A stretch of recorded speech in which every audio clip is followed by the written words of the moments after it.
প্রতি সপ্তাহে সপ্তাহে দাড়ি কষ্ট দেই, নামাজ না পড়ে নবীরে কষ্ট দেই, রোজা না রাখা নবীরে কষ্ট দেই, সুদ খায়া নবীরে কষ্ট দেই, ঘুষ খায়া নবীরে কষ্ট দেই। আছে না নাই? আমাদের সমাজে সুদখোর আছে না নাই? আমাদের সমাজে ঘুষখোর আছে না নাই? আল্লাহর সাথে যুদ্ধ করার ক্ষমতা কার কার আছে? হাত ওঠান। নাই। গুলি করুন, গুলি। আল্লাহর সাথে যুদ্ধ করার ক্ষমতা কারো আছে? না। হ্যাঁ, আল্লাহর সাথে। হুজুর আপনি আবার গুলি করবেন, গুলি পেলেন কই? আমাকে গুলি হইলো ওযু। কি? আল ওযু সিলাহুল মুমিন। মুমিনের অস্ত্র কি? ওযু। ওযু, ওযু। আমাকে গুলি লা ইলাহা ইল্লাল্লাহ, আমাকে গুলি তাহাজ্জুদের কান্না। আল্লাহ আমাদের তাহাজ্জুদের কান্নাটারে এমন কবুল করে যে পিচ্চি পোলাপানের আন্দোলনের মাধ্যমে আমরা যেই যার ব্যাপারে বদদুয়া দেই, হেরে আল্লাহ জুতা পিটা করে দেশ থেকে বের করে দেয়। পিচ্চি পোলাপানের আন্দোলনে এটা আমাদের কান্নার ফসল। বুঝবেন না, সবকিছু বুঝলে বুঝেন, না বুঝলে না। সবকিছু ভাঙ্গা কম দেবো না, এটা মাদারীপুর। খুব মনোযোগ। মুহতারাম হাজিরিন, আল্লাহর সাথে যুদ্ধ করার ক্ষমতা কারো আসেনি। কিন্তু নবীজি বলেন দুই প্রকার ব্যক্তি আল্লাহর সাথে যুদ্ধে লাগে। কয় প্রকার ব্যক্তি? দুই প্রকার। আল্লাহর সাথে যুদ্ধে লাগলে জিতবে কে? আল্লাহ না বান্দা? দুই প্রকার ব্যক্তি যুদ্ধে লাগবে। এক প্রকার হলো নবীজি বলেন, বুখারী শরীফের হাদিস, হাদিসে কুদসি। হাদিসে কুদসি মানে কথা আল্লাহর, বলেন নবীজি। কথা কার? আল্লাহ। বলেন নবীজি। এটাকে বলা হয় কি? হাদিসে কুদসি। এই হাদিসে কুদসিতে নবীজি বলেন, মান আদালি ওয়ালিয়ান ফাকাদ আযানতুহু বিল হারব। আল্লাহ ওয়ালাদের সাথে যদি কেউ দুশমনি করে, তার সাথে আল্লাহ যুদ্ধ করে। আবহমান কাল থেকে আমরা দেখি আল্লাহ ওয়ালাদের সাথে দুশমনি করছে ফিরআউন, আল্লাহর সাথে যুদ্ধ করে ওরে ধ্বংস করে দিয়েছে।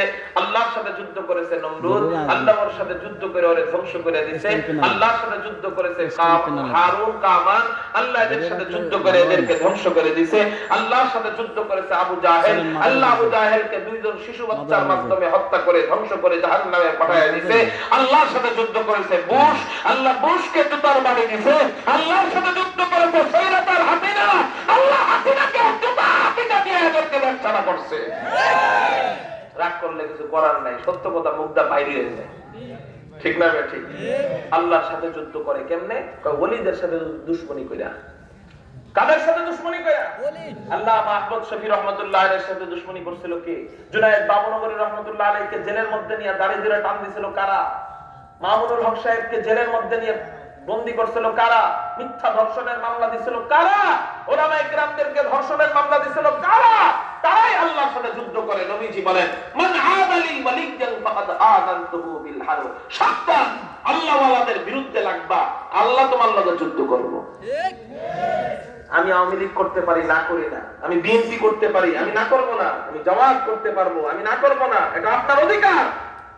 কিন্তু সাবধান, কোন দলকে টিকাইতে যায় আপনি ওলিদের সাথে, আল্লাহ ওয়ালার সাথে, আলেমদের সাথে দুশমনি করবেন, তো ওই দল ধ্বংস হয়ে যাবে। এক নামের সাথে দুশমনি করলে আল্লাহ যুদ্ধ করে। আরেকটা গুনাহ, এই গুনাহ করলেও আল্লাহ যুদ্ধ করে। সেই গুনাহ হলো সুদ। জোরে বলেন কি করলে? জোরে বলেন কি করলে? পৃথিবীতে পৃথিবীতে পৃথিবীতে চ্যালেঞ্জ করে বলি, এমন একজন সুদখোর আপনারা দেখাইতে পারবেন না যে সুদখোর মরণের আগে শান্তি নিয়ে মরতে পারছে। হয়তো বা একদিন শান্তিতে ছিল, যেমন 5 বছর 10 বছর 16 বছর শান্তিতে পরে ফুরুত। বুঝলেন না? এরকম সুদখোর একদিন 2 দিন 10 দিন 15 দিন পরে ফুরুত। সুদখোর জীবনে শান্তিতে থাকতে পারে নাই, কারণ ওর যুদ্ধ চলে কার সাথে? আল্লাহ যদি একজন পাগল রে না চাওয়ার পরে খাওয়ান দিতে পারে। পাগল কি মানুষের কাছে টাকা চাইতে পারে? ভিক্ষুক চায়, পাগলে চায়। এই পাগলকে খাওয়ায় কে? পেটের সন্তানকে খাওয়ায় কে? প্রতিবন্ধীকে খাওয়ায় কে? নদীর নিচের মাছকে খাওয়ায় কে? কোন প্রাণী না খেয়ে মরছে। তো আল্লাহ যদি এরে খাওয়াইতে পারে, আমি যদি আল্লাহর রাস্তায় সময় দেই, আমি যদি সুদ বাদ দিয়ে দেই, ঘুষ বাদ দিয়ে দেই, আল্লাহ আমারে খাওয়াইবে না কেন? হ্যাঁ, জীবনে আল্লাহর সাথে যুদ্ধ নামবেননি। এজন্য আমরা আল্লাহর সাথে যুদ্ধ করতে পারবো না। এজন্য আজকে থেকে নিয়ত করেন, আমরা আর সুদ খাবো না, ঘুষ খাবো না। রাজি আছেন কারা কারা? আল্লাহু আকবার বলেন। রাজি আছেন ইনশাআল্লাহ? আল্লাহ তুমি কবুল করো, বলি আমিন। আমিন বলেন। আমিন। তো বলতেছিলাম জান্নাতের কাছে যাব কি দিয়া? এটা বলতেছিলাম নবীজিকে আল্লাহ মেরাজের রাতে নিয়েছেন যে গাড়ির মাধ্যমে, ওই গাড়ির নাম বুরাক। জোরে বলেন কি? নবীজি আল্লাহকে বলে, জিবরাইলকে বলে, জিবরাইল আমার উম্মতের জন্য বুরাক আছে কিনা? হযরত জিবরাইল বলেন, ইয়া রাসূলুল্লাহ, ইয়া হাবিবাল্লাহ, আপনি কোনো টেনশন করবেন না, আপনি কোনো চিন্তা করবেন না। আমি যখন এই বুরাককে জান্নাত থেকে নিয়ে আসতেছিলাম, তখন আমি দেখতে পাইলাম জান্নাতের ভিতরে কোটি কোটি কোটি কোটি কোটি কোটি বুরাক। প্রত্যেকটা বুরাকের গায়ে আপনার প্রত্যেকটা উম্মতের নাম লেখা দেখেছি। সুবহানাল্লাহ। এবার নবীজি খুশি হয়ে যায়, বুরাকের পিঠের উপরে চড়েন, আবার থাইমা যায়। জিবরাইল বলেন, ইয়া রাসূলুল্লাহ, ইয়া হাবিবাল্লাহ, এখন কি হইল? নবীজি বলেন, ও জিবরাইল রে, আর বুঝা পড়া বাকি। কয় কি বুঝা পড়া? কয় আল্লাহর আগে জিজ্ঞাসা করে আসো, আমাকে আল্লাহ বুরাক দান করতেন জান্নাতের বাহিরে, আমার উম্মতকে দান করবেন জান্নাতে যাওয়ার পরে। এটা আমি মানি না। সুবহানাল্লাহ। আমাকে দান করছেন জান্নাতে যাওয়ার আগে, আমার উম্মতকে দান করবে জান্নাতে যাওয়ার পরে, এটা আমি মানি না।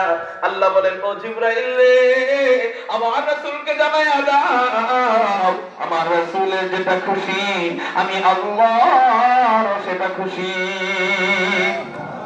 এবার নবীজি বলে, আমার উম্মতকে তাহলে জান্নাতের বাহিরে বুরাক দেওয়া হবে? জিবরাইল বললেন, হ্যাঁ দেওয়া হবে। নবীজি বলে, তাহলে বলো কোথায় দেওয়া হবে? কোন দিক দিয়ে ছাড় নাই। পরে আমার গরিবসি করবা, এটা তো হইতে পারে না। জান্নাতের বাহিরে আমার উম্মতকে বুরাক কখন দেওয়া হবে?